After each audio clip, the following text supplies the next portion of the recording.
మేడ్చల్ జిల్లా గట్కేశ్వర్ మున్సిపాలిటీ పరిధి 9వ వార్డులో ఈ రోజు స్థానిక కౌన్సిలర్ వైస్ చైర్మన్ పలువుల మాధవరెడ్డి ఆధ్వర్యంలో ప్రజాపాలన కార్యక్రమాన్ని నిర్వహించడం జరిగింది. ప్రభుత్వ అధికారులు ప్రభుత్వ పథకాలు ప్రకటిస్తుండగా ప్రజలు తిరగబడడం జరిగింది. అలాగే ప్రభుత్వ పథకాలు మాకెందుకు రాలేదని, మేము ఏళ్ల తరబడి ఇక్కడే ఉంటున్నామని ఒకరొకరు లేసి ప్రభుత్వ అధికారులను నిలదీయడం జరిగింది. ఇది ప్రజాపాలన అని చెప్పుకొని ప్రజల్ని మోసం చేస్తున్నారని తిరగబడ్డారు. ఈ కార్యక్రమంలో చైర్మన్ ముల్లిభవని జంగయ్య యాదవ్, కౌన్సిలర్లు, ప్రభుత్వ అధికారులు, బండారి శ్రీనివాస్ గౌడ్, మున్సిపల్ సిబ్బంది పెద్ద ఎత్తున ప్రజలు పాల్గొన్నారు.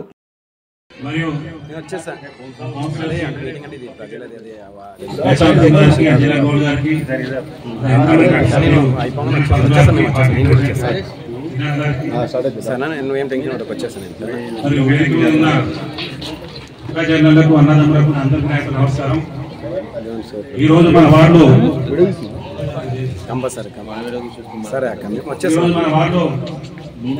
సంబంధించింది ఎలిజిబుల్ అయిన వాళ్ళు లిస్ట్ చదువుతారు.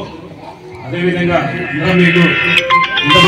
వాళ్ళ పేరు లేకపోతే కొత్త యూనిట్లను నమోదు చేయటం, ఈ విధమైన కార్యక్రమాలకు అంకురార్పణ చేసింది.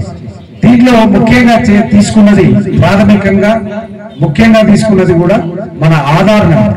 మన ఆధార్కు ప్రతి ఒక్కటి కూడా లింకప్ అయి ఉంటాయి కాబట్టి అక్కడ కొంత ఫిల్టరింగ్ జరిగి ఒక జాబితా, ఇప్పుడు మాధవరెడ్డి గారు చెప్పినట్టు 295 ఉన్న జాబితా ఈ వార్డుకు సంబంధించి వచ్చింది. దాన్ని ఇక్కడ ఎంక్వైరీ అధికారులకు అప్పగించి ఇందులో 2 కేటగిరీలు ఉన్నాయి. మళ్ళీ ఈ 295 ఒకటి స్థలం ఉండి అయ్యా నేను ఈ స్థలంలో ఇల్లు కట్టుకుంటా అన్నా అనేది ఒక భాగం. నాకు స్థలము లేదు, ఇల్లు లేదు, అయ్యా నాకు ఈ విధంగా నాకు ఇల్లు కల్పించండి అనేది ఒక భాగం. అంటే 2 పార్ట్లు, స్థలం లేదు, ఇల్లు లేదు. ఒకటి స్థలం ఉంది, అలా కట్టిస్తే చాలు. ఈ 2 కేటగిరీలో 295 అప్లికేషన్లు వస్తే ఇక్కడ మనకు 13 ఏమో స్థలము ఉండి ఇల్లు కట్టుకోవడానికి లబ్ధిదారులకు ఒక 13 మంది జాబితా వచ్చింది. మరొక 162 మందికి ఏమో ఇల్లు లేదు, స్థలము లేదు. వారిని అర్హులుగా గుర్తించి ఒక 162 మందిని పంపించింది. అయితే దానికి మనకు ఇంతవరకు క్లారిటీ లేదు. అంటే వారికి స్థలం చూపించి ఇల్లు ప్రభుత్వమే కట్టిస్తుందా, లేకుంటే డబుల్ బెడ్రూమ్లలో తీసుకుంటుందా, వీళ్ళకి ఏం చేస్తుంది అనేది క్లారిటీ లేదు. మేము దాని మీద చర్చించదలుచుకోలేదు. కాకపోతే మనకు అర్హుల జాబితా పంపుతుంది.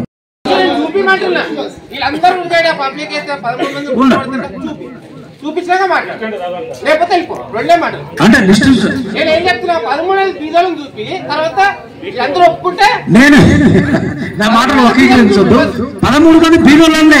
ఆ బీదోళ్ళ వాళ్ళు మనం గుర్తించాలి. ఇప్పుడు మనం చదువుతాం, ఇప్పుడు చదివితే బరాబరు వాళ్ళు బీదోళ్ళ ఊళ్ళో గుర్తించాలి. మనం 13 మంది బీదోళ్ళలో చూపి లేకపోతే వెరిఫికేషన్ ఆఫీసర్లో వీడు నేను మాట్లాడు. సార్ ఇప్పుడు మీరే ఇప్పుడు ఒక మాట చెప్పారు, ఏమన్నారు? ప్రభుత్వం ఆధార్ కార్డుని దాన్ని దృష్టిలో పెట్టుకొని పరిజ్ఞానాన్ని ఉపయోగించి చేసిన అన్నారు కదా. మరి చేసినప్పుడైతే 13 మంది బీదలే ఉంటారు కదా, దాంట్లో బాధ లేదు కదా. వీళ్ళెందుకు గుర్తించాలి? అసలు వీళ్ళెందుకు గుర్తించాలి? ఫస్ట్ నేను ఒకటి చెప్తున్నా, అడగండి, వీళ్ళెందుకు గుర్తించాలి? ప్రభుత్వం ఏం చేస్తుంది? మీ దగ్గర ఆధార్ లేదా, పాన్ కార్డు లేదా, ఏ డీటెయిల్ లేదు. ఇది ఏ ప్రభుత్వం అయినా గ్రామ సభల్లో, వార్డు సభల్లో ఎందుకు పెడతారు అంటే ట్రాన్స్పరెన్సీ కోసం, పారదర్శకత కోసం గ్రామ సభల్లో పెడతారు. కొట్లాడుకోవాలా?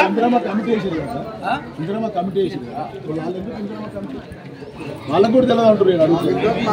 ఇంద్రమ కమిటీ వేసి వాళ్ళ సెలక్షన్ గురించి ఇంద్రమ కమిటీ పెట్టుకున్నారు. వాళ్ళకని తెలవాలి కదా. ఇంద్రమ కమిటీ లోకల్ కౌన్సిలర్ చైర్మన్ పెట్టి కమిటీ వేసి ఎవరు సెలక్షన్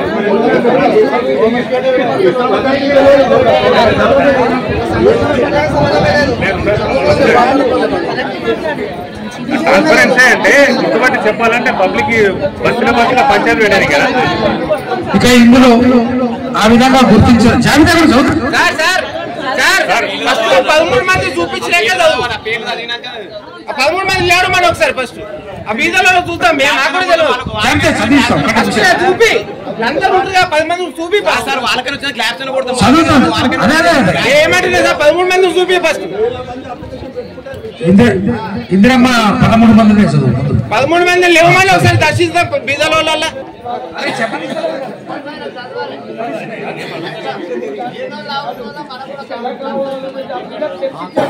ఈ జాబితాలో 162 మంది ఒక జాబితా ఉంది.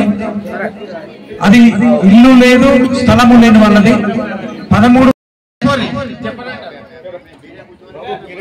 13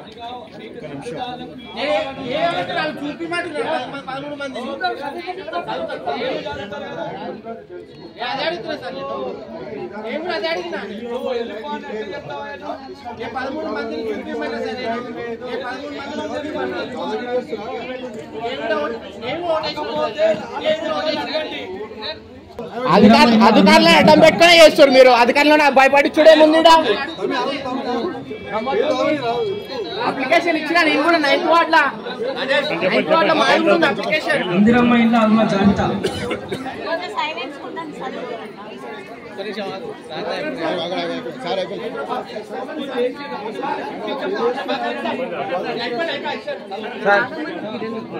ఇందిరమ్మ ఇళ్ళ అల్మ జాబితా. మొదటి తాడిచెట్టు జ్యోతి, యువనగుర్తి పద్మ, మెరుగు శోభ, శివరాజ్య నవ్య, బర్లా మహేశ్వరి, బర్లా స్వర్ణలత, సారా శ్యామల, రాంపల్లి ప్రమీల, మెరుగు సుజాత, సయ్యద్ జరీనా బేగం, అబ్దుల్ గఫర్, పయల సూర్యకుమారి, శివరాత్రి జ్యోతి.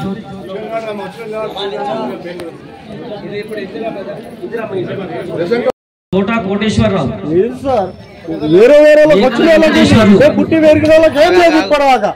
రవితేజ, బామాపల్లి కస్తూరిబాయ్, చింతల్పూడి మల్యాద్రి, తలతోటి సాయి కుమార్, మహమ్మద్ అహ్మద్, ఇరేకర్ గీత, మహమ్మద్ దావూద్ అలీ, శివరాత్రి శ్యామ్, జయశ్రీ ఆర్ఎల్ జయశ్రీ. జిల్లా జాబితా రేషన్ కార్డు జాబితా MD Shanoor, D Lakshmi, Choleti Chandrachari, Bandari Nandini, Sameena Begum, Keesari Jyothi, wife of Bharat, MD Ismail, Meena Nagarajan, Maya తాతు టాక్ సింగ్ టాక్, చిరా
డబుల్ బెడ్రూమ్